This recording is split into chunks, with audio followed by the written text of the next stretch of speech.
मी आधी विचार केला होता की छोटे छोटे शॉर्ट्स बनवीन प्रत्येक बुकवरती, पण जेव्हा तुम्ही ते पुस्तक ऐकता, ते बुक ऐकत असताना it's very difficult to summarise it in a sense of chapter. Specifically Tipu सुलतानसारखं जे पुस्तक मी आत्ता ऐकतोय, जर बुक रिव्ह्यू करायला गेलो ना, त्याचा अर्ध्या तासाचा बुक रिव्ह्यू, तासाचा बुक रिव्ह्यू, जे जसे जुने बुक रिव्ह्यू मी केले सुद्धा आहेत, जे राम सीता रावण वगैरे जे त्याची सिरीज आहे, किंवा जे बहिर्जी नाईक वगैरे सिरीज आहे, मी 20-20 मिनिटाचे व्हिडिओ केलेत त्याच्यावरती. पण तेवढा अटेन्शन स्पॅन पण नाही आहे आता, टू बी व्हेरी फ्रँक. आणि जर मी ते पॉईंट टू पॉईंट करायला गेलो ना, it takes too much of a time. तर असा प्रयत्न करतोय की लॉंग व्हिडिओज बट शॉर्ट टाईमसाठी करीन म्हणून. Let's C.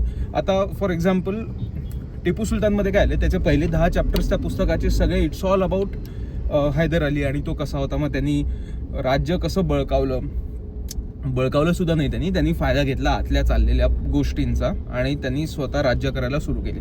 आणि त्यांनी स्वतःला कधीच राजा म्हटलं नाही. वोडेयार फॅमिलीच राजा आहे, त्यांचा एक माणूस बसलेला आहे राजगद्दीवरती, त्याला त्याचं पेन्शन मिळतं आहे.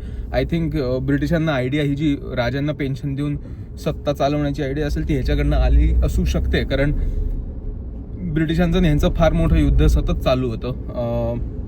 आणि मग त्याच्यामध्ये सगळा तो जिओ पॉलिटिकल जे हालचाली होत्या सगळ्या तिकडच्या, की मैसूरमध्ये म्हणजे पॉंडिचेरीमध्ये फ्रेंच आहेत, पलीकडे मलाबार साईडला किंवा कुर्ग साईडला जे राज्यकर्ते आहेत, किंवा वरती मराठा आहेत, निजाम आहे, मुघल आहेच आहेत. पण मुघल कधीच ह्या स्टोरीमध्ये खाली इकडे येऊन काही त्यांनी केलं नाही आहे.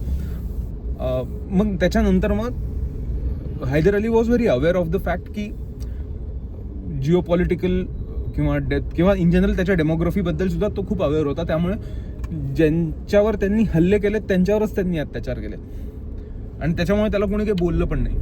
म्हणजे त्याची एक अख्खी ब्रिगेड होती, चेला ब्रिगेड, जी ॲक्च्युली होती की तुम्ही हल्ला केल्यानंतर जे कोणी सैन्य असेल त्यांना कन्वर्ट करून, तो त्यांना अनाथ ब्रिगेड म्हणायचा आहे ॲक्च्युली, पण होतं ते सगळे की ते कन्वर्टेड होते आणि त्यांनाच मग तो ब्रिगेड म्हणून तो स्वतःचं सैन्य म्हणून वापरायचा वगैरे. अगेन्स्ट त्यांनी जे काही अत्याचार, आणि सेम तो सुद्धा खूप जास्त अवेअर असल्यामुळे तो प्रत्येक गोष्टीत जर कोणी त्याच्या विरोधात गेलं तो त्यांना काही सोडत नव्हता, जे सगळीकडे आपण बघून येतो. द मुमेंट इट शिफ्टेड, आता आपण मागच्या शॉर्टमध्ये मी तुम्हाला सांगितलं, I don't know if you have seen that short, मी बघा नक्की तो, की हैदर अली आणि टिपू सुलतान ह्याचं म्हणजे ते वडील आणि मुलगा हे रिलेशन होतं त्यांचं, पण त्याच्यामध्ये तो after certain age of Tipu Sultan, जेव्हा तो 18-19 वर्षाचा वगैरे झाला स्पेसिफिकली, त्याच्यानंतर वडील म्हणून त्यांनी फक्त चिडचिडच केली त्याच्यावरती, कारण की त्याला एक्सपेक्टेड होतं एक राज्य करता यावं म्हणून. आणि टिपू सुलतानचं जे शिक्षण झालं होतं, जी शिक्षण घेण्याची ह्यांनी पूर्ण मुभा दिली होती, आणि सगळं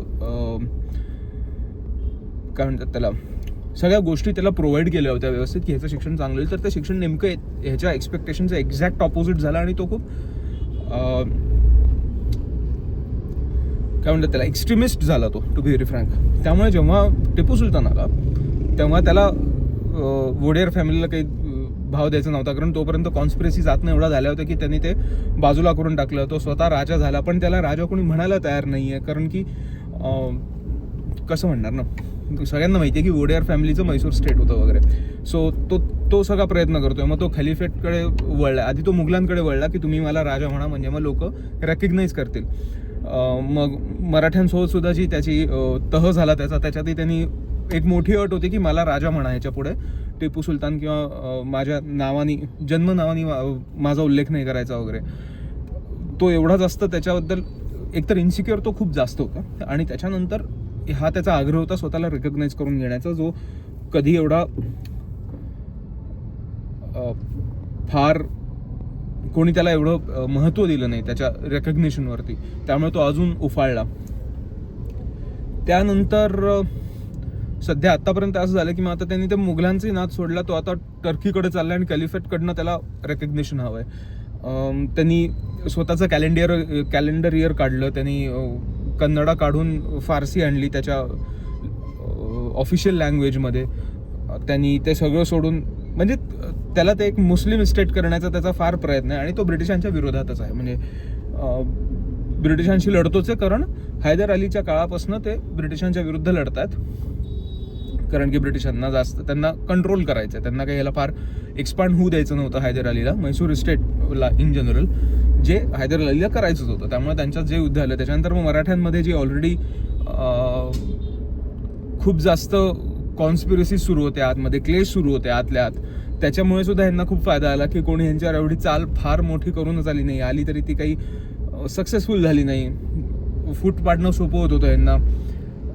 आणि ह्यांचे जे काही पैशाचे हिशोब चाललेत भाईसाहेब, प्रचंड पैसे तह झाला, ह्याला एवढे पैसे दे, त्याला तेवढे पैसे दे, त्यामुळे बरेचसे राज्यकर्ते म्हणजे त्यांची ट्रेजरी ऑलमोस्ट रिकामी आहे, कारण की तहांमध्येच पैसे चाललेत सगळे.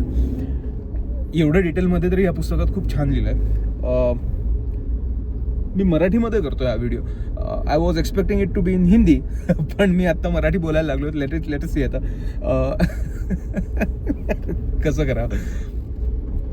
आता एवढं सगळं झालं आहे आत्तापर्यंत, आणि आता पुढे टिपू सुलतान काय करतो हे ह्याच्यात दिलं असेलच, मी बघीन तुम्हाला सांगेनच. बट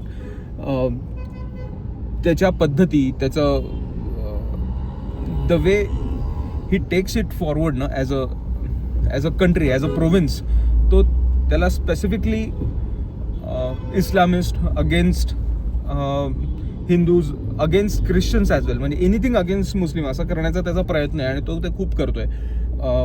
मँगलोरमधनं वगैरे जे ख्रिश्चन होते सगळ्यांना कन्वर्ट केलं, मालाबार साईडला सगळ्यांना ऑलरेडी कन्वर्टेड होते, बट कुर्गमध्ये सगळ्यांना कन्वर्ट केलं. असा खूप प्रकार करतायत अजूनही. मग तो पण हे आलाय, त्याच्यात उल्लेख आलाय की कुर्ग म्हैसूर साईडला अजूनही लोक दिवाळी का सेलिब्रेट करत नाहीत वगैरे. त्यानंतर आता त्याची धडपड हीच चालू आहे की मला रेकग्नाइज करा ॲज अ किंग, मी राजा आहे. आणि त्यामुळे मग त्यांनी पुन्हा जसं मी म्हटलं की एक मुस्लिम कॅलेंडर काढलं, which was very similar to panchang, फक्त नावं सगळ्या त्यांनी चेंज केली होती. मग त्यांनी भाषा फारसी कंपल्सरी केली, किंवा कंपल्सरी एज इन ज्या सगळ्या कमांड जातील त्या फारसीमध्ये जातील असं. आणि हेरगिरी त्यांनी खूप जास्त प्रोवोक केली की ज्या पद्धतीने तो हाय कमांडच्या लोकांना पत्र लिहितो त्याच पद्धतीने तो लोअर ऑफिसर्सना सुद्धा पत्र लिहितो, कारण he is expecting them to spy on the higher command people वगैरे.